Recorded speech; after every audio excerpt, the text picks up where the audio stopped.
Does anyone actually use YouTube Music? Everyone uses YouTube, which has over 47 billion visits a month. Yet, YouTube Music is getting destroyed by Spotify and Apple Music. And that's despite millions of people technically paying for YouTube Premium and thus YouTube Music every month. Why? Why can't Google, with all its money and reach, build a music streamer that people actually want to use?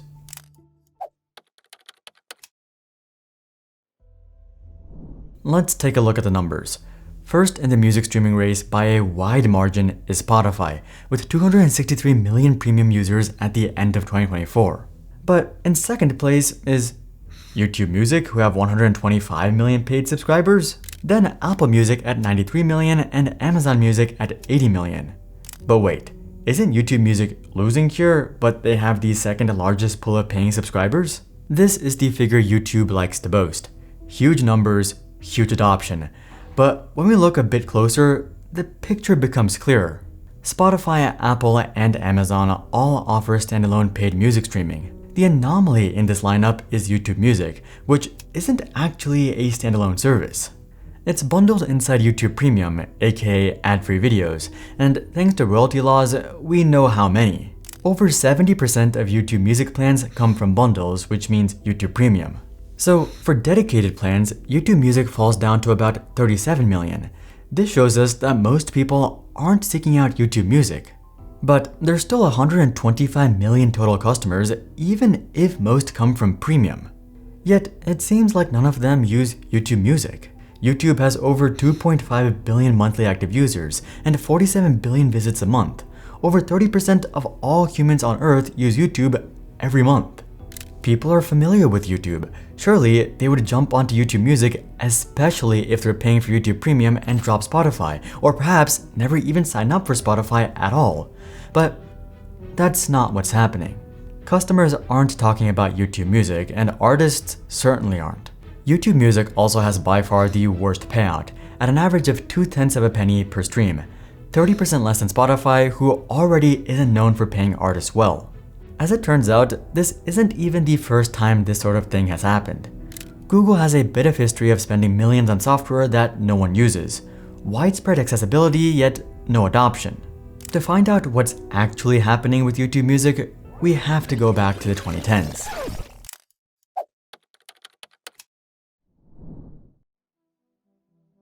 You might remember this logo, and if you do, you're probably shuddering. Google+. By 2010, the social media race was in full swing. Facebook was now making billions, Twitter was exploding, Instagram and Snapchat were emerging and climbing fast. At this point, Google likely thought, everyone already has a Gmail account. Let's make our own social media. And it was a disaster. They forced everyone to sign up, Gmail users, YouTube users, everyone. You had to use your legal name, and if you wanted to leave comments, you had to have a Google+ account. To make matters worse, they had a gigantic data leak, and instead of fixing the problem, Google finally pulled the plug, at last. So what does this have to do with YouTube Music? Well, YouTube Music has the same problem. Google has a problem with adoption. All the users, all the money, but nothing more. YouTube Music is not a disaster like Google+, but it does have some big flaws, which boil down to 3 key weaknesses. If you have Premium, open up a new tab and go into your YouTube Music page. What do you see? Probably some weird recommendations. Maybe some actual music alongside long music mixes among other random stuff. This is one of the first problems. Clutter. YouTube's pool of music is unmatched. It seems like they have everything, but this isn't necessarily a strength. On Spotify, customers use it for music, so Spotify figures out exactly what you want and it's much more accurate. But people watch everything on YouTube. So YouTube Music throws everything back at you. Official songs, live performances, lyric videos, clips of concerts, podcasts, hour-long mixes. YouTube Music looks and feels like the kitchen sink. But Spotify also has more than music, right? Podcasts, audiobooks, and more. Well, Spotify puts those in their own lane and page. I'd describe Spotify as narrow and deep, but YouTube as wide and shallow. And what's also shallow is the quality, which is the second issue. YouTube will never win over music enthusiasts because their audio quality is pitiful compared to the competition. The max kilobits per second on YouTube Music is 256, even on the highest quality settings. Spotify, meanwhile, offers 320 kilobits per second, and so does Amazon Music. There isn't a true lossless option like Apple Music, no 360 audio or Dolby Atmos like on Apple Music and Amazon Music. YouTube Music is by far the worst. Why? Because it's based on YouTube, which is built for everything. It has a single pipeline which is primarily built for video, so audio tracks get crunched through that same pipeline. So the goal for YouTube is good enough, while the goal for Spotify and Apple are as good as possible. And that brings us to the third problem, feature lag. If you pause a track on Spotify on your phone, you can resume exactly where you left on your PC. Spotify added this in 2015, but YouTube only added this in 2025. Similarly, Spotify had collaborative playlists since the early 2010s, but YouTube added collaborative playlists in 2024. And again, they still have no way to listen to better audio. YouTube Music is simply behind the competition. When you're playing catch-up the whole time, why would people flock to your platform? One counter-argument is that YouTube Music is simply the newest platform. They're catching up, and once they do, then they'll dominate. But technically, YouTube Music is almost as old as Spotify. Technically. It turns out that Google has already failed with another music app, Google Play Music. This app launched all the way back in 2011. You could buy songs like iTunes, then soon could listen to songs on demand like Spotify. But no one used it. So they repackaged it into YouTube Red, then into YouTube Music. Now they still have the same problem. But let's give Google credit here. Even if their product is slightly worse, if millions of people already pay for it with YouTube Premium, why don't they use it? Why pay for two similar platforms? What's even stranger is that millions of people already use YouTube for music. There are endless hour-long or 10-hour-long music mixes, ambient sounds, or full podcasts which people listen to every day. Yet they still pay for Spotify. There's something deeper going on here.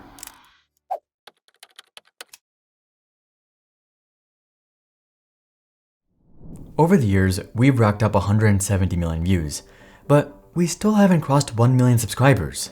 That conversion rate is worse than YouTube Music.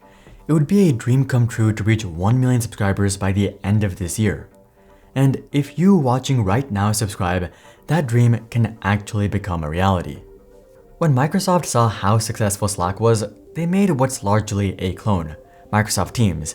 Then they added it into their existing 365 suite at no extra cost. Suddenly, thousands of businesses jumped in and adopted it. Slack is still huge, but Microsoft managed to grab a huge portion of the market. How did Microsoft do this, yet Google struggles to? Not only that, Teams is a company product which takes many hours to integrate and for staff to learn. Why Microsoft Teams, but not YouTube Music? These two might sound like random examples, but they show us something important. Businesses look at things purely through cost and profit. We're already paying for Teams, so let's just use that. But companies like Google can't assume that everyone does this. If we add music to YouTube, we'll steal a huge market share without much effort. But ubiquity doesn't equal adoption. Just because it's accessible everywhere and even already integrated into your account doesn't mean customers will use it. Businesses might do a cost analysis and switch, but customers don't. Even though on paper value should win, it doesn't in reality. Behavior and emotion win. People do use YouTube for music, but not in the way YouTube wants.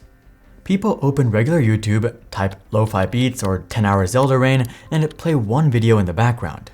The Lo-Fi Girl livestream alone hovers around 40k concurrent listeners, and the channel just cleared 15 million subscribers. In fact, IFPI's global consumer study found that video platforms, mostly YouTube, make up 31% of all music listening time. So people do use YouTube for user-generated mixes and long-form listening. But the minute someone wants a specific album, better sound, or a commute playlist that syncs everywhere, the muscle memory is different. They reach for Spotify or Apple Music. YouTube doesn't even come to mind, even though they just listen to YouTube for hours. As rational as we think we are, most of our purchases are done through habit and emotions. Companies might try to put one feature against another, but we gravitate towards what we know, what we trust, and how we feel. And that's the key here. This is the endowment effect. We value things we already own much higher than things we don't. You might say, Look, we're giving you premium music in YouTube at no extra cost. But customers just say, so? I already like Spotify. But this goes even deeper. There's also the switching cost theory. You know when a power company salesman calls you or comes to your door and says, you can save 10% with us, and you roll your eyes? Why? They're probably telling the truth, but the actual cost is the switching cost. Trying a new product, learning a new UX, trusting somebody else. This is a huge science that marketers study. If you're competing against a product someone already uses every day and already likes, good luck. There might not be a monetary cost, but there is a behavioral cost for customers, and it's very real. YouTube Music might be on YouTube already, but it's too different from YouTube. It just feels odd. People are going to use Spotify for most music listening, but for other stuff like long music mixes, they're going to use YouTube. Not YouTube Music, but YouTube. Habits are ingrained very deep, and we as humans don't like change. As long as Spotify doesn't royally screw up, it's going to be very difficult to drag people to a slightly worse platform, even if they're already paying for it. Being mostly the same isn't good enough. YouTube needs to offer something more. Something unique, something that makes people seek it out.